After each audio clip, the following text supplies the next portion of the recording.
যোগাযোগ কৰিছে Idea 4G, the biggest small changes here. Aru Complan बढ़ने का नया प्लान।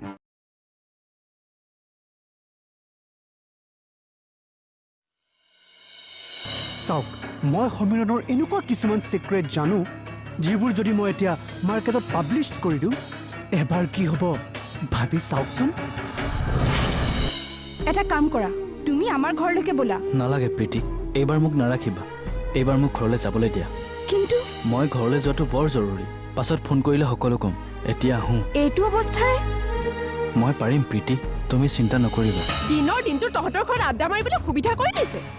আচলতে মাক দেউতাক ভাল হ'লেহে ল'ৰা ছোৱালী ভাল হ'ব। তহঁতৰ মাই তোক সেইটো সুবিধা দিছে আৰু সেইকাৰণে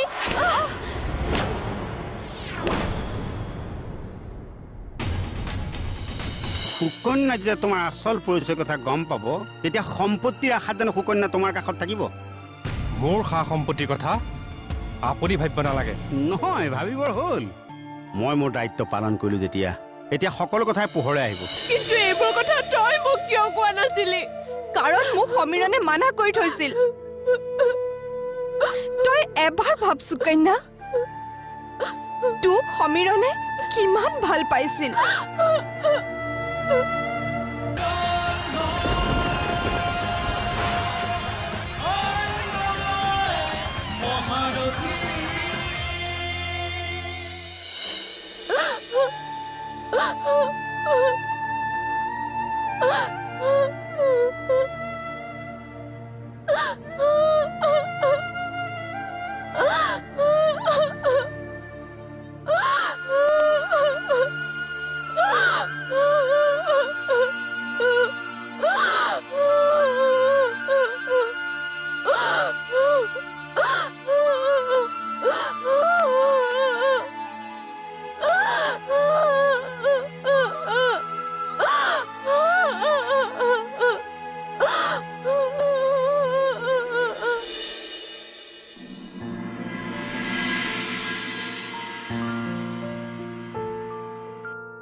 নিজানৰ কোনোবা দলঙেৰে তুমি নামি আহিছিলা, কুঁৱলীৰে চেঁচা টোপালে ভাল পোৱা উমি জ্বলি উঠে বেদনাৰ জুই ভাঙি দিলা মনৰে দাপোন বিষণ্ণতা।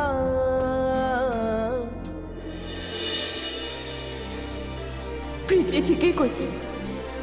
মই সমীৰণক কিমান ওচৰতে পায়ো বুজিব নোৱাৰিলো। সমীৰণে মোক বুজি পাবলৈ ইমান সুবিধা দিলে, অথচ মই তাক বুজি নাপালো। হে ভগৱান, এইবোৰ ইমান ডাঙৰ ঘটনা পাৰ হৈ গ'ল, অথচ মই একো গমেই নাপালো। সমীৰণৰ ওপৰত প্ৰতিশোধ ল'বলৈ মই মলয়লৈ বিয়া হ'লো। ইয়াতকৈ আৰু নিষ্কাম কি হ'ব পাৰে?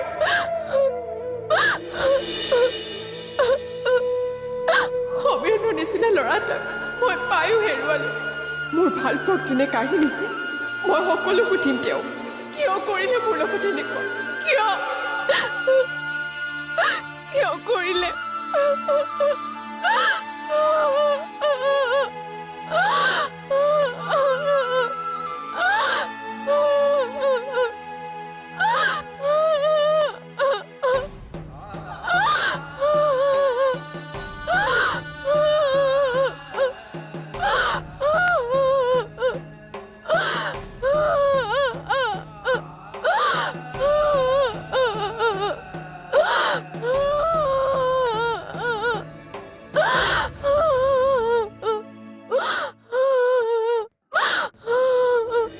সমীৰণ, তই ইমান কিয় চিন্তা কৰিছ?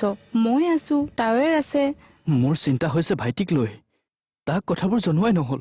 মই তালৈ ফোন এটা কৰি জনাম দে। তই ইমান চিন্তা নকৰিবিচোন। মই গুচি অহা বুলি জানিলে সি বৰ দুখ পাব, কিন্তু কি কৰিব, উপায় নাই।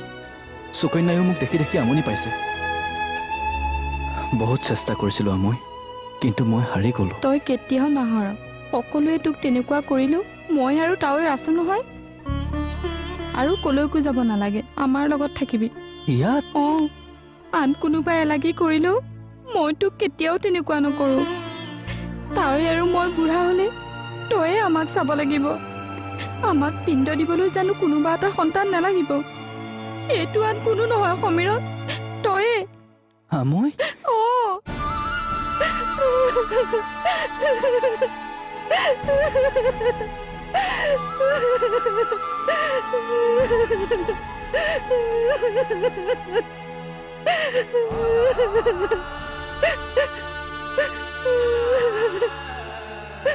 সাৰফ্ৰাজ তোক মই কথা এটা ক'বলৈ পাহৰিলোৱে নহয় কচোন তোক বিচাৰি সিদিনা আমাৰ ঘৰলৈ পুলিচ আহিছিল পুলিচ অঁ তই ক'ত আছ কেনেকে আছ এইবোৰ কথা সুধিছে আনকি সুকন্যাৰ দেউতাক আহিও তই কিমান পইচা দিয় কেনেকে আছ এইবোৰ খবৰ লৈছে মোৰ পুলিচ অহা দেখি ইমান চিন্তা লাগিছে নহয় তই বাৰু ক'ৰবাত নকৰিবলগীয়া কাম কৰিছ নে তয়ো যে নহয় মই বাৰু কিবা তেনেকুৱা কাম কৰিবলৈ যাম নেকি সুকন্যাৰ দেউতাকে চাগে তই কেনেকৈ আছ খবৰ ল'বলৈ আহিছে কিন্তু পুলিচ কিয় আহে জানো ময়ো সেইটোকে বুজি পোৱা নাই মইতো তেনেকুৱা একো নকৰিবলগীয়া কাম কৰা নাই এই তই সেইবোৰ বাদ দে মই থানাত গৈ পুলিচৰ লগত কথা পাতিম মানে মোৰ 2 বন্ধু নতুনকৈ পুলিচত সোমাইছে গতিকে খবৰ কৰিবলৈকেতো আহিব পাৰে জানো পাই আল্লাহে জানে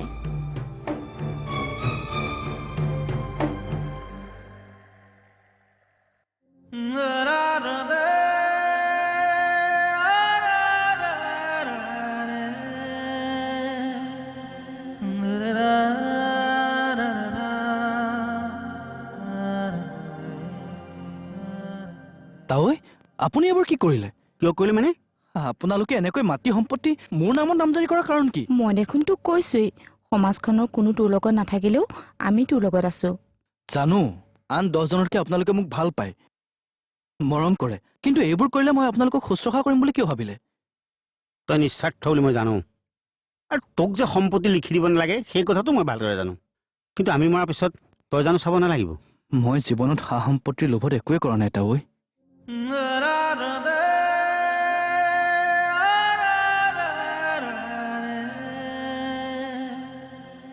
এই কথাত তই মোক সুকীয়াকৈ কৈ লাভ নাই মই জানো সমাজে দেখক মানৱতা কি মুঠতে তোক যাতে কোনো আঙুলি তোৱাই কথা ক'ব নোৱাৰে মানে মই নিবিচাৰোঁ তাৱৈ মই যাতে আপোনালোকক নিস্বাৰ্থভাৱে সহায় কৰিব পাৰোঁ মই সেইটোৱে বিচাৰোঁ আমিও তোক স্বাৰ্থপৰ কৰিব বিচৰা নাই কিন্তু মই বিচাৰোঁ তই যাতে মোৰ ঘৰত থাক অন্তত শান্তিত থাকিব পাৰিবি বহুত ভাবিলি আনৰ কাৰণে বহুত ছেক্ৰিফাইচ কৰিলি লাভ নাই আৰে আমালৈ চা না কি বিন্দাছ লাইফ ভগৱানে আমাৰ প্ৰব্লেমটো আগতেই চল্ভ কৰি থৈছিল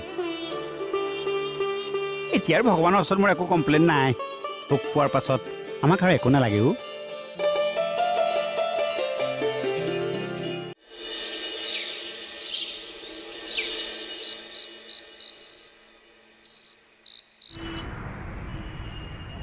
ঠিক আছে বুজিলোঁ বাৰু তুমিতো অহাৰ আগত এটা ফোন কৰিব পাৰা তোমাৰ লগত কেইটামান জৰুৰী কথা পাতিব লগা আছে সেইকাৰণে গুচি আহিলোঁ হয় নেকি এই মলয় ক'ত মলৈ অহা নাই মই অকলে আহিছোঁ অকলে আহিছা এই ৰাতিখন কিবা প্ৰব্লেম হ'ব দেউতা তুমি মোৰ কাৰণে ইমান চিন্তা কৰিব নালাগে মইতো এতিয়া সৰু ছোৱালী নহয় কিছুমান কথা ময়ো বুজি পাওঁ অঁ প্ৰীতি কোৱা তুমি গৈ পালাগৈনে মই আবেলিতে পালোহি তুমি যদি ফ্ৰী আছা মই তোমাৰ লগত কথা এটা পাতিব পাৰিমনে কোৱা তুমি বেয়া নাপাবা সমীৰণ আজি মই তোমাৰ কথা ৰাখিব নোৱাৰিলোঁ মানে মই সুকন্যাক তোমাৰ বিষয়ে সকলো কথাই ক'লো কি মই জানিব বিচাৰিছোঁ যে তুমি মোৰ লগত এনেকুৱা কিয় কৰিলা দেউতা কি কৰিলোঁ মই মোক সমীৰণৰ পৰা মিছা কথা কৈ তুমি কিয় আঁতৰাই আনিলা আজি মোৰ সন্দেহ হৈছে মই বাৰু সঁচাকৈ তোমাৰ ছোৱালী হয়নে এইবোৰ কথা তুমি কেনেকৈ জানিলা এতিয়া কেৱল এইবোৰ কথা ময়ে নহয় সকলোৱে জানে কি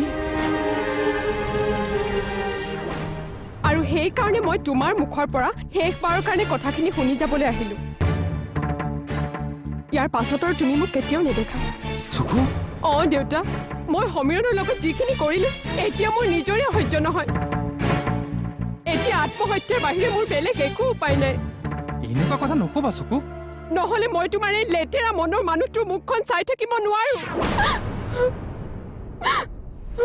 চকু চকু